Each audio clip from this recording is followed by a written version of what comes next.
इनका सवाल आप सबको सुनाई दिया? नहीं दिया। मैं रिपीट करता हूं।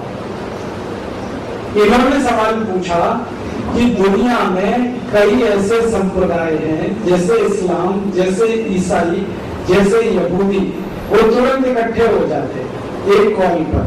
हमारा जो समाज है, जिसको हम हिंदू समाज कहते हैं, ये जल्दी इकट्ठा नहीं होता, तन मन से साथ नहीं आते, ऐसा उनका कहना है। और शायद धन से भी नहीं आते होंगे, ये उनका कहना है। तो मैं आपको दो बातें कहना चाहता हूँ। अभी मैं निरपेक्ष बात करना चाहता हूँ। मैं एक हिंदू व्यक्ति हूँ, ऐसे बात नहीं करना चाहता, मैं निरपेक्ष बात करना चाहता हूँ। दुनिया में सभी संप्रदाय एक आवाज पर कभी भी इकट्ठे नहीं होते। मैं आपको उदाहरण देता हूँ। इस्लाम का जो संप्रदाय है पूरी दुनिया में फैला हुआ है। 56 देशों में इस्लाम को मानने वाले लोग हैं और उनकी संख्या पता 250 कोटि से ज्यादा है इस्लाम को मानने वाले लोगों की। और इस्लाम के दो देश हैं जो इस समय सबसे ज्यादा मार खा रहे हैं। एक इराक है और अब ईरान की भी मार पिटाई शुरू हो गई है और अफगानिस्तान तो पूरा बर्बाद हो गया। अफगानिस्तान को बचाने के लिए वो इकट्ठे नहीं हुए। सद्दाम हुसैन को बचाने के लिए भी वो इकट्ठे नहीं हुए। अगर सद्दाम हुसैन को बचाने के लिए 250 कोटि लोग इकट्ठे हो जाते तो अमेरिका की हिम्मत नहीं थी जो सद्दाम हुसैन को फांसी दे सके। और अब ईरान के खिलाफ अमेरिका ने मोर्चा खोल दिया है और ईरान के खिलाफ प्रतिबंध लगाने की तैयारी चल रही है। इसमें भी सब लोग इकट्ठे नहीं हो रहे। कुछ ईरान के साथ है और कुछ ईरान के खिलाफ है। सऊदी अरब नाम का एक देश है, वो ईरान के खिलाफ है। कुवैत ईरान के खिलाफ है। बहरीन, ओमान, संयुक्त अरब अमीरात ईरान के खिलाफ हैं और वो अमेरिका के साथ हैं इस मामले में कि ईरान पर पाबंदी लगा दो, क्योंकि ईरान परमाणु बम बना रहा है और इन सब देशों को डर लगता है कि ईरान हमें भी मार सकता है। ये एक सच्चाई है। इसी तरह से दूसरा उदाहरण देता हूँ। ईसाइयत को मानने वाले सभी संप्रदाय दुनिया में एक आवाज पर इकट्ठे नहीं होते। उसका सबसे बड़ा उदाहरण है चेकोस्लोवाकिया। चेकोस्लोवाकिया नाम का एक देश था, अभी उसके 3 टुकड़े हो गए।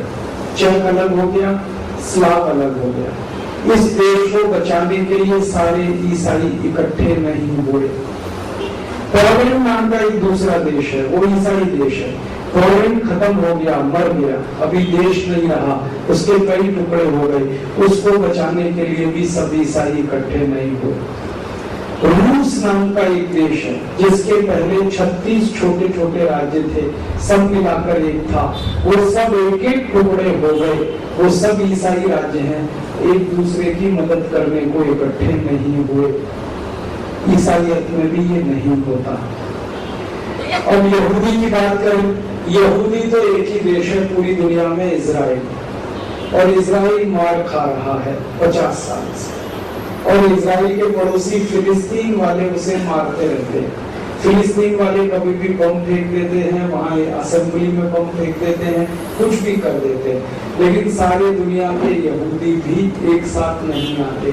कुछ यहूदी हैं जो अमेरिका में जाकर बस गए हैं, वो थोड़ा पैसा भेज देते हैं इजराइल को, लेकिन इजराइल को जब मार पड़ती है फिलिस्तीनियों की तो वो भी साथ में नहीं आते। तो जैसे इस्लाम में है, जैसे ईसाइयत में है, जैसे यहूदी धर्म में है, इसी तरह जैन धर्म में है। मैं आपको एक ताजा उदाहरण देता हूँ।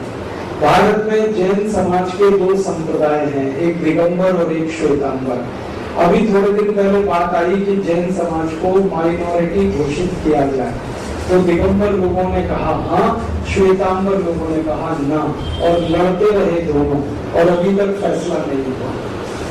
बौद्ध समाज की कहानी सुनाऊं आपको। सारी दुनिया के बौद्ध भी एक साथ इकट्ठे नहीं होते।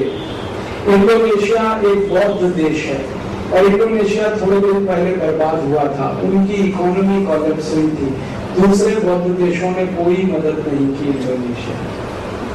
मलेशिया बौद्ध देश है, ज्यादा बौद्ध हैं, कम वहां पे मुसलमान। म्यांमार बौद्ध देश है, बर्मा जिसको हम कहते हैं, उसके सपोर्ट के लिए सभी बौद्ध इकट्ठे नहीं होते। जापान एक बौद्ध देश है और जापान बहुत तकलीफ में रहा। 1945 में जब 2 एटम बम जापान पे गिराए गए, सारी दुनिया के बौद्ध जापान के समर्थन में नहीं आए। चाइना ने जापान का हमेशा विरोध किया, जबकि चाइना भी बौद्ध है, जापान भी बौद्ध। अब इतनी सारी कहानी सुनने के बाद हिंदुओं पे आता है। हिंदुओं में भी यही बीमारी है जो दूसरे समाजों में है। सब हिंदू एक साथ इकट्ठे नहीं होते। क्यों नहीं होते? उसमें सबसे बड़ा कारण है कि कुछ हिंदू एक को मानते हैं, कुछ दूसरे को मानते हैं। सारे हिंदू एक झंडे के नीचे कभी नहीं आते। कुछ हिंदू हैं वो एक संप्रदाय के साथ हैं, कुछ हिंदू दूसरे संप्रदाय के साथ हैं, कुछ तीसरे संप्रदाय के साथ हैं, कुछ चौथे संप्रदाय के साथ हैं। सब अपने अपने संप्रदायों के झंडे के साथ आते हैं। एक झंडे के नीचे कभी भी सब नहीं आते। स्वामी विवेकानंद कोशिश करके हार गए, स्वामी दयानंद सरस्वती भी कोशिश करके हार गए। तो क्या करना चाहिए? शायद इसमें से एक रास्ता है। वो रास्ता ये है कि जिन जिन प्रश्नों पर सब एक साथ इकट्ठे होते हैं, उन प्रश्नों को पहले हल कर लेना चाहिए। मान लीजिए एक प्रश्न है जिसको हम कहते हैं करप्शन, भ्रष्टाचार, ब्लैक मनी। ये ब्लैक मनी और करप्शन के इश्यूज पर अगर कई हिंदू एक साथ आते हैं तो बहुत अच्छा, इसको सॉल्व कर लो। मुसलमान भी साथ आते तो और अच्छा, ईसाई भी साथ आते तो और अच्छा। तो करप्शन के इशू पे शायद हिंदू, मुसलमान, ईसाई, जैन, सिख, पारसी साथ में आ सकते हैं, इसको सॉल्व कर लो। फिर इसके बाद कोई दूसरा इशू है, गरीबी, बेरोजगारी, उसको दूर करने के लिए सब साथ में आते हैं, इसको सॉल्व कर लो। तो जिन जिन मुद्दों पर सब एक साथ आ सकते हैं, पहले इनको सॉल्व कर लो, और जिन इश्यूज पर साथ नहीं आ सकते उनको बाद में सॉल्व कर लो। नहीं तो बाद में जो मुद्दे सॉल्व करने वाले हैं उनको पहले आपने लाया तो कुछ भी सॉल्व आप नहीं कर पाएंगे, क्योंकि स्वामी विवेकानंद नहीं कर पाए, तुमने क्या कर पाओगे? तो हमारी जो रणनीति है वो ये है कि करप्शन का इशू, भ्रष्टाचार का, गरीबी का, बेरोजगारी का, महंगाई का, गलत कानून का, ये सब ऐसे इश्यूज हैं जिन पर सब लोग एक साथ आ जाएंगे। हिंदू, मुसलमान, सिख, ईसाई आ जाएंगे। तो इनको पहले हल करो, और जिन इश्यूज पर वो साथ नहीं आएंगे उनमें हम उनके साथ डायलॉग करते रहें, और डायलॉग करते करते वो साथ में आए तो बहुत अच्छा, नहीं आए तो वो अपने घर खुश, हम हमारे घर खुश। लेकिन एक बात पक्की है कि सारे दुनिया के लोग कभी भी एक झंडे के नीचे नहीं आते। ये तो हिटलर भी हार गया कर करके। हिटलर ने सोचा था कि सारी दुनिया के जो आर्य लोग हैं वो मेरे साथ आ जाएंगे, नहीं आए। तो आपके साथ भी नहीं आएंगे। जितने आए उतने की मदद लेके काम कर लो, ये इंटेलिजेंसी है, ये बुद्धिमानी है।